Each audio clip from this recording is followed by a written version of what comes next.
Hola, soy el pastor maestro Luis Rosas. Estoy de nuevo por acá para hacerte una grata invitación a que juntos podamos estudiar este maravilloso libro del Apocalipsis. Vamos a hacer una introducción general, de esa manera vamos a poder comprender mejor cuando vayamos a cada uno de sus capítulos. Así que sin más, vamos a hacer la presentación y luego nos vamos a ir a este primer tema de introducción al libro de Apocalipsis.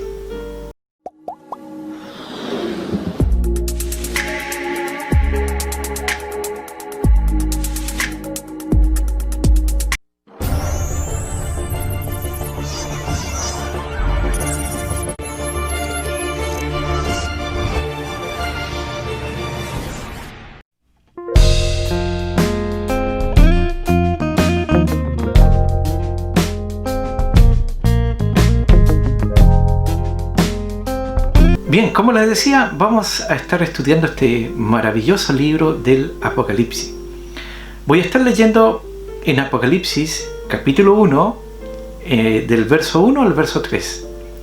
Y voy a leer en el nombre del Señor. Apocalipsis capítulo 1, verso 1 al verso 3.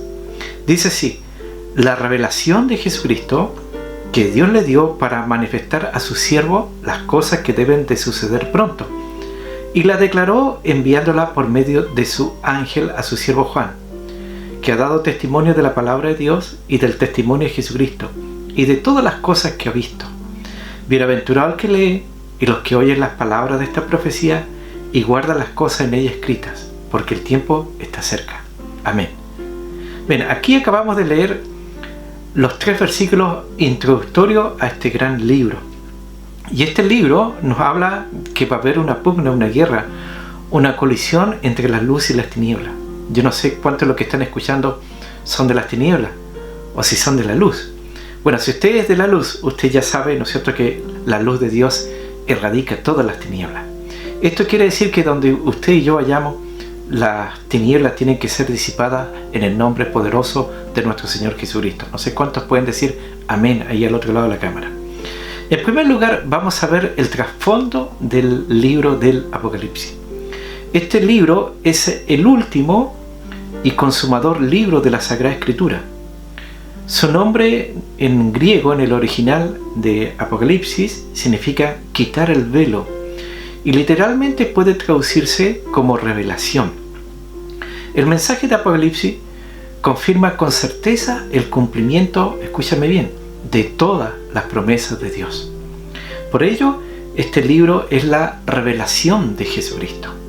Su mensaje y su contenido son cruciales para entender cómo Dios ha de establecer su soberanía sobre, ¿no es cierto?, este mundo y sobre los hombres que muchas veces se han rebelado contra Él.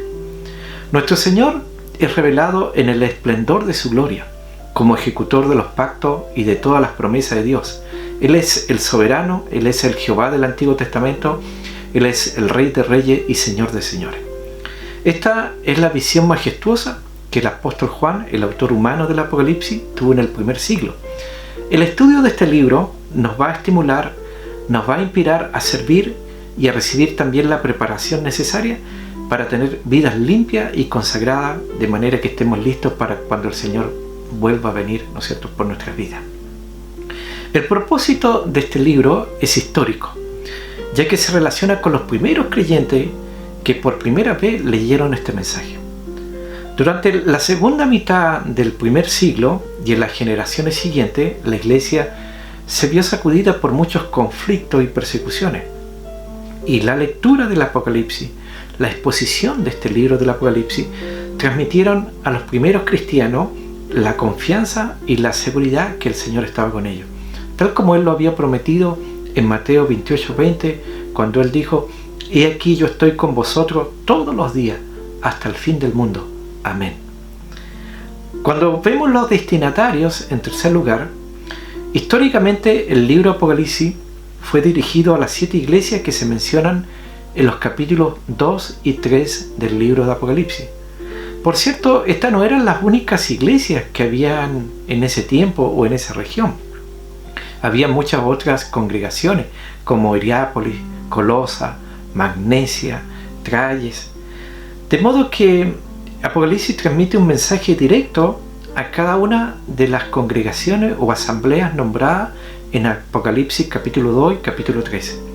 Sin embargo, el mensaje de Apocalipsis no se limita solamente a esas congregaciones, porque al final cada una de las cartas se reitera la sobria advertencia que el que tenga oído oiga lo que el Espíritu dice a las iglesias en plural. Sobre la base de Apocalipsis capítulo 1, verso 3, puede decirse que el contenido del libro en sentido general va dirigido a todo cristiano, a todo creyente. No sé cuántos de esos habrán al otro lado de la cámara. Vea lo que dice en el verso 3. Estoy ahí en el capítulo 1, verso 3. Voy a leer en la versión Dios habla hoy, que el lenguaje es un poco más sencillo. Dice esta versión: dichoso el que lee y dichoso los que escuchan las palabras de este mensaje profético y hacen caso de lo que aquí está escrito, porque el tiempo de su cumplimiento está cerca. Entonces, el creyente en Cristo de manera personal y la asamblea cristiana de manera colectiva pueden recibir una gran bendición a través del estudio tanto doctrinal como práctico de este libro llamado el Apocalipsis. Así que estamos seguros de eso, que vamos a ser muy bendecidos, ¿no es cierto?, como acabamos de decir, por el estudio y por la lectura de este gran libro. En cuarto lugar, vamos a ver el autor. El apóstol Juan es el autor. Él ya había escrito el Evangelio de Juan, había escrito primera, segunda y tercera epístola, llamada de Juan. El apóstol Juan asumió la obra pastoral en Éfeso alrededor del año 70 después de Cristo, incluyendo toda esa área de las 7 iglesias que son mencionadas en los capítulos 2 y 3 del Apocalipsis.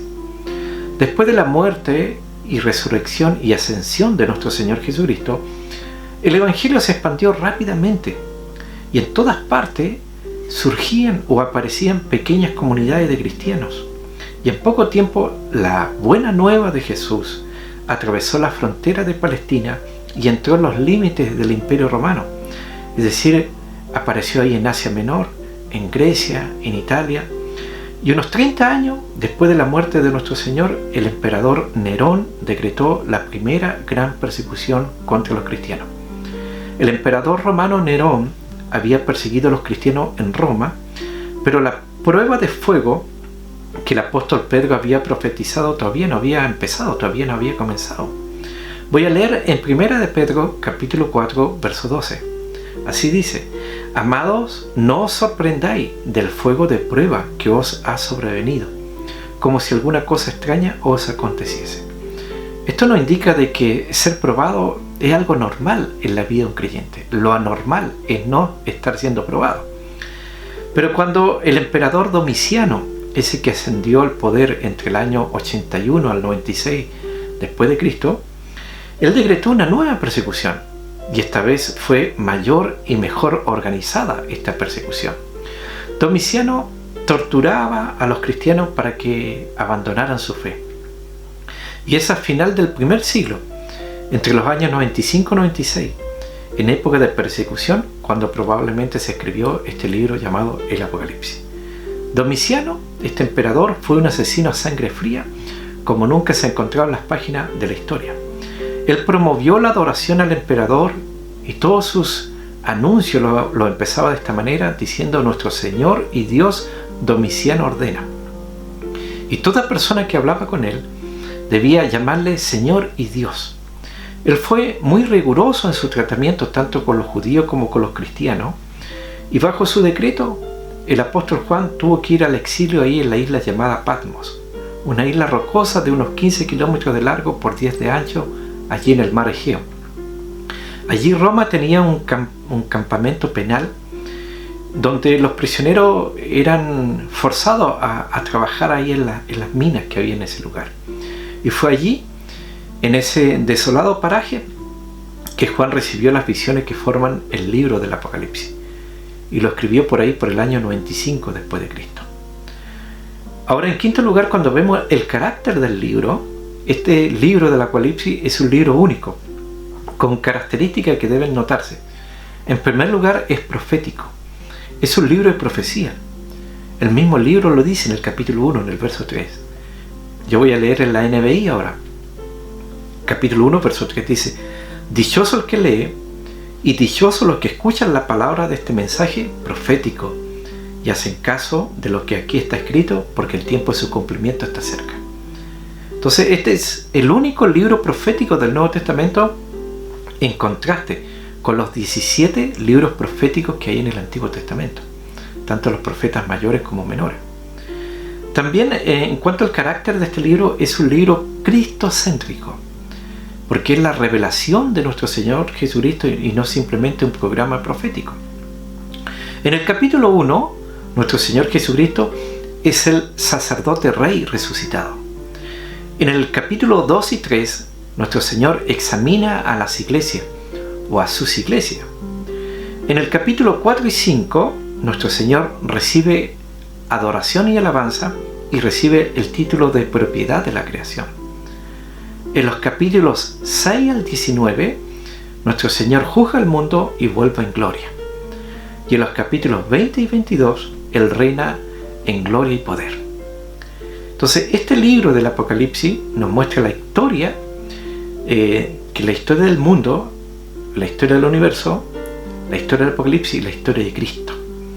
Y que los asuntos humanos no están en las manos de ningún hombre, de ningún destino ciego, ni de buena o mala suerte, sino que están en las manos de nuestro Cristo victorioso. También este libro es un libro abierto, porque la palabra Apocalipsis literalmente significa descorrer el velo, correr las cortinas, desvelar, poner a la vista, quitar la cubierta, quitar la tapa. Por ejemplo, en el Antiguo Testamento, al profeta Daniel se le dijo que sellara su libro. En Daniel 12:4 dice: pero tú, Daniel, cierra las palabras y sella el libro hasta el tiempo del fin. Muchos correrán de aquí para allá y la ciencia aumentará. Pero a Juan se le indicó que no lo selle. Apocalipsis 22:10 dice: y me dijo, no selles las palabras de la profecía de este libro, porque el tiempo está cerca. Entonces vemos que en Apocalipsis el velo de Cristo se descorre de manera ordenada y de manera razonable. Y nos habla de su victoria final sobre Satanás, sobre el pecado y sobre este sistema mundial. Su mensaje confirma con certeza el cumplimiento de todas las promesas de Dios. Por eso este libro es la revelación de Jesucristo, tal como lo dice Apocalipsis 1:1. Dice así, Apocalipsis 1:1, la revelación de Jesucristo, que Dios le dio para manifestar a sus siervos las cosas que deben de suceder pronto. Entonces vemos que en Apocalipsis nuestro Señor es revelado en el resplandor de su gloria como ejecutor de los pactos y de las promesas de Dios. También este libro es un libro simbólico, porque vemos que la palabra que dice la frase la declaró enviándola, o sea, la muestra, ahí en el capítulo 1, verso 1. Y esto sugiere que el libro usa señales y símbolos para transmitir su mensaje. Y todos tienen como fin aclarar el contenido que se desea comunicar en el libro de Apocalipsis. Juan en realidad, él vio el contenido del libro desplegarse ante sus ojos. Y algunos símbolos se explican, otros símbolos no se explican, y otros se explican en referencia a paralelos del Antiguo Testamento. Vamos a ver un ejemplo de cómo el mismo libro explica algunos símbolos, porque existe mucha gente, mucho cristiano, mucho creyente que ha dejado de lado este libro porque ni siquiera lo lee, ni siquiera lo ojea, porque dice que es muy difícil. Pero si no lo lee, nunca lo va a entender. Y por eso yo quiero explicarle esto, que si usted lo lee, cuando usted lo lea, en los mismos versículos se va explicando cada uno de los símbolos. Voy a leer Apocalipsis 1:20 y voy a explicar estos símbolos entre las estrellas y los ángeles y entre los candeleros y las iglesias. Apocalipsis 1:20 dice: el misterio de las 7 estrellas que has visto en mi diestra y de los 7 candeleros de oro. Las 7 estrellas son los ángeles de las 7 iglesias y los 7 candeleros que has visto son las 7 iglesias. Entonces ahí vemos que las estrellas son los ángeles y los candeleros son las iglesias. El mismo texto lo explica cuando dice los 7 candeleros de oro, ¿no es cierto? Ahí dice las 7 estrellas que has visto y de los 7 candeleros de oro. Las 7 estrellas son los ángeles y los 7 candeleros son las 7 iglesias. En Apocalipsis 4:5 dice: y del trono salían relámpagos y truenos y voces, Y delante del trono ardían 7 lámparas de fuego, las cuales son los 7 espíritus de Dios. Entonces, en los mismos versículos va explicando. Ahora aquí, donde estoy leyendo en Apocalipsis 4:5, aquí está explicando que las 7 lámparas de fuego son los 7 espíritus de Dios. Entonces, en el mismo libro se va explicando. Entonces, este simbolismo espiritual sería claro para los creyentes, para los cristianos que recibirían el libro, pero no tendría ningún sentido para, por ejemplo, los que perseguían a los cristianos. También es un libro basado en el Antiguo Testamento. Es imposible comprender a cabalidad este libro sin referirse a las escrituras del Antiguo Testamento. De los 404 versículos que hay en el Apocalipsis, 278 se refieren al Antiguo Testamento y se refieren a la mayoría de los libros que están ahí en el Antiguo Testamento. También este libro es un libro numérico. Hay una serie de 7 en este libro de Apocalipsis. Hay 7 iglesias, 7 sellos, 7 trompetas, 7 copas, 7 candeleros, 7 espíritus, 7 estrellas, 7 cuernos, 7 ojos, 7 ángeles, 7 cabezas, 7 diademas, 7 montes, 7 reyes. El número 3,5 también aparece con frecuencia. El número 12 también aparece y su múltiplo. Por ejemplo, aparecen 12.000 de cada una de las 12 tribus. Aparece una corona con 12 estrellas. Aparecen 12 puertas. Aparecen 12 ángeles. Aparecen 12 cimientos y 12 apóstoles. En Apocalipsis 4:2 dice: y al instante yo estaba en el Espíritu, y aquí un trono establecido en el cielo, y en el trono uno sentado. Entonces aquí aparece el número 1, porque Juan vio un trono. No vio 2, ni 3, ni mucho. Vio uno solo. Y vio a uno sentado en el trono. El número 1 habla de unidad, habla de primacía, habla de principio, habla de lo divino. Entonces, dar nuestro corazón a Dios es dar el trono de nuestra vida a Dios. Lo primero a Dios. Y hay uno solo al cual debemos clamar, llorar, rendirnos, postrarnos. Solamente a uno solo. Y no al hombre, sino que solamente a uno, al que está sentado en el trono. El cuerpo de Cristo es uno solo. Y lo primero que nuestro enemigo, Satanás, el diablo, va a tratar de quebrantar es la unidad.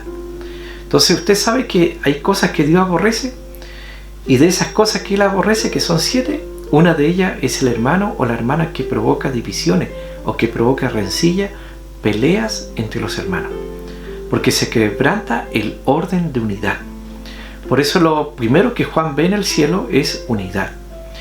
Y lo que nada va a hacer que nos detenga es la unidad. Efesios capítulo 4, versos 5 y 6, ¿qué es lo que dice? Un Señor, una fe, un bautismo, un Dios y Padre de todo, el cual es sobre todo y por todo y en todos. El número 2 también aparece, que es un número de ayuda o de separación. La Biblia dice que son mejor 2 que 1, porque si uno cae, el otro lo levanta. El número 2 nos habla de colisión entre la luz y las tinieblas. Y así como Dios tiene sus 2 testigos, las tinieblas también van a levantar y enviar a sus 2 falsos testigos o profetas, el falso Mesías y a su falso profeta. Entonces por eso vemos que este es un libro de batalla. Algunos dicen que bueno, que la iglesia o el creyente no va a sufrir ninguna batalla. Pero ya la iglesia, en Apocalipsis capítulo 2 y 3, nos muestra que la iglesia tuvo 7 batallas, porque dice al que venciere. Y yo no sé cuántos están inscritos en el ejército de Dios, porque si usted es parte del ejército de Dios, usted va a tener que luchar y van a haber batallas. No sé cuántos se alegran por eso. ¿Y por qué nos alegramos? Porque estamos garantizados, porque con nosotros está Jehová de los ejércitos, y Él nunca perdió una batalla, mucho menos una guerra. No sé cuántos se alegran, cuántos dan gritos de júbilo. El número 3 también aparece.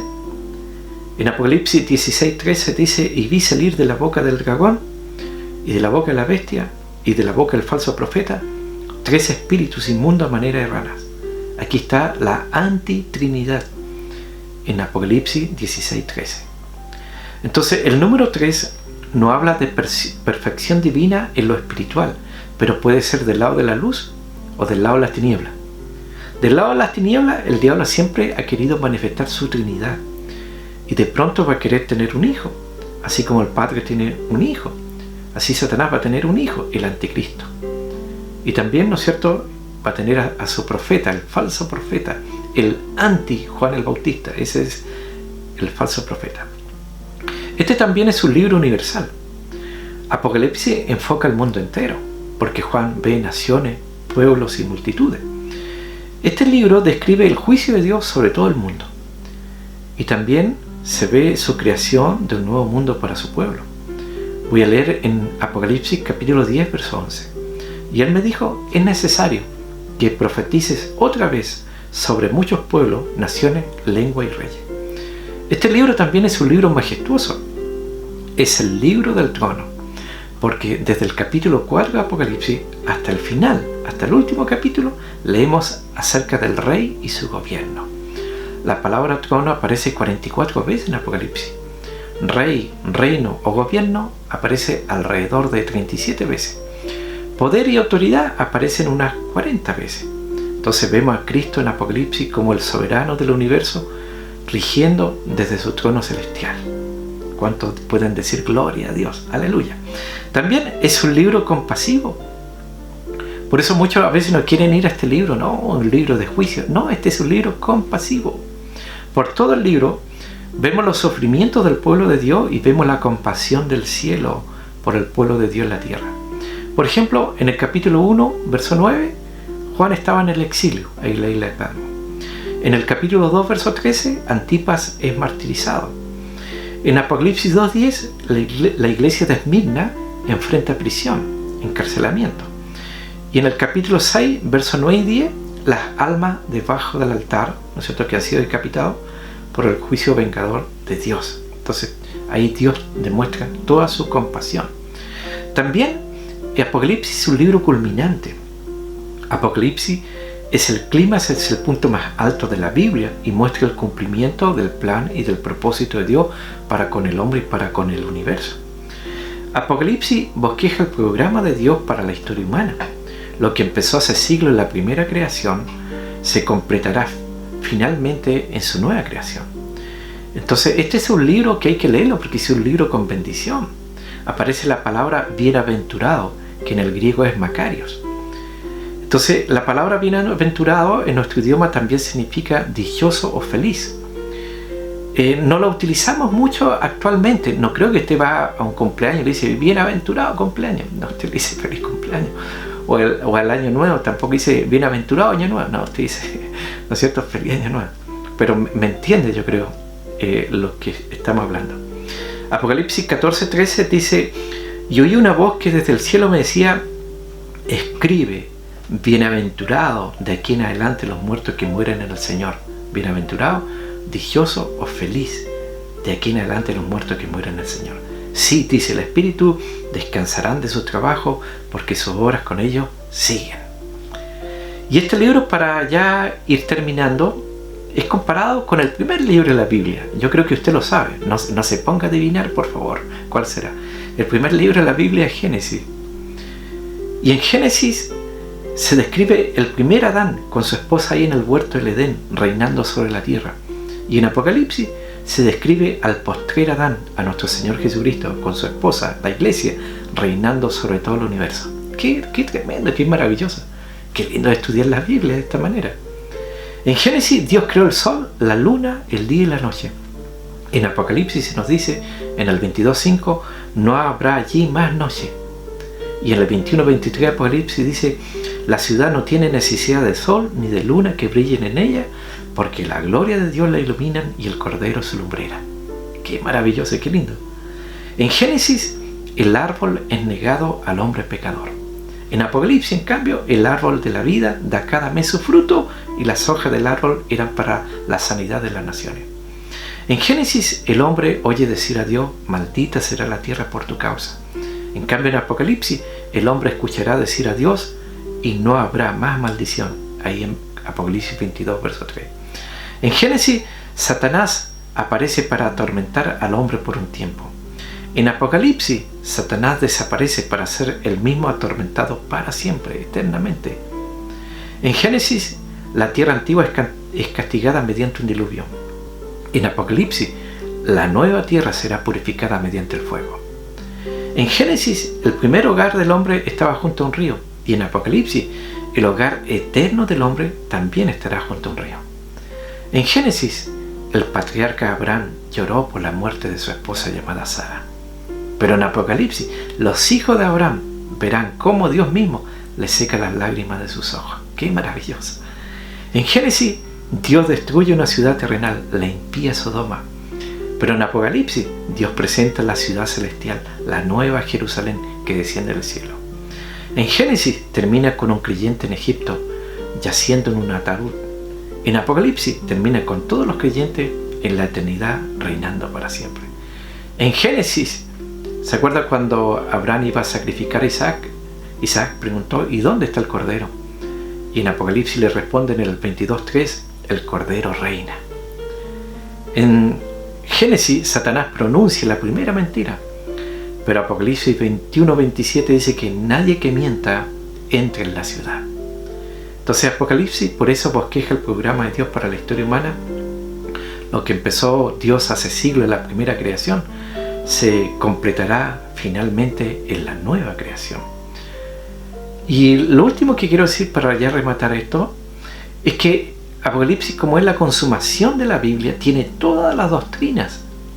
La doctrina de Dios, está la teología, está la Trinidad, está la antropología, la doctrina del hombre, la eclesiología, ¿no es cierto?, la doctrina de la iglesia. Entonces están todas las doctrinas. Entonces uno con un puro versículo pudiera estar mucho rato. Yo estuve en muchas iglesias con muchos pastores, estuvimos muchos días estudiando esto hace muchos años. Lo he hecho muchas veces. Pero una que quiero recalcar es la doctrina de la salvación, la soteriología con la cristología. Porque la obra salvadora de Cristo se enseña también con claridad en Apocalipsis. El Apocalipsis termina con una de las más maravillosas invitaciones que un ser humano pueda oír y recibir. Esto que está en Apocalipsis 22:7. Y el Espíritu y la esposa dicen: ven. Y el que oye diga: ven. Y el que tiene sed, venga. Y el que quiera, tome del agua de la vida gratuitamente. Este versículo está en plena consonancia con todo el resto de la Biblia en cuanto a que la salvación, escúchame bien, es un don de Dios, es un regalo de Dios para todo aquel que quiera poner su fe en nuestro Señor Jesucristo. Entonces no hay mérito humano, no hay religión, no hay liturgia capaz de conseguir todo el favor de Dios. Los únicos méritos válidos son los de Jesucristo nuestro Señor. Así que una vez más, espero que hayas sido muy, pero muy bendecido, fortalecido, que tu alma se goce, ¿no es cierto?, que se vaya la pena, todos somos de depresión, toda enfermedad, te vengan esas fuerzas de búfalo, mires la vida con otros lentes, ¿no es cierto?, con optimismo, ¿no es cierto?, con alegría, porque el gozo de Dios es nuestra fortaleza. Amén. Así que nos estaremos viendo en una próxima oportunidad para seguir estudiando este gran y maravilloso libro. Amén. Gloria a Dios.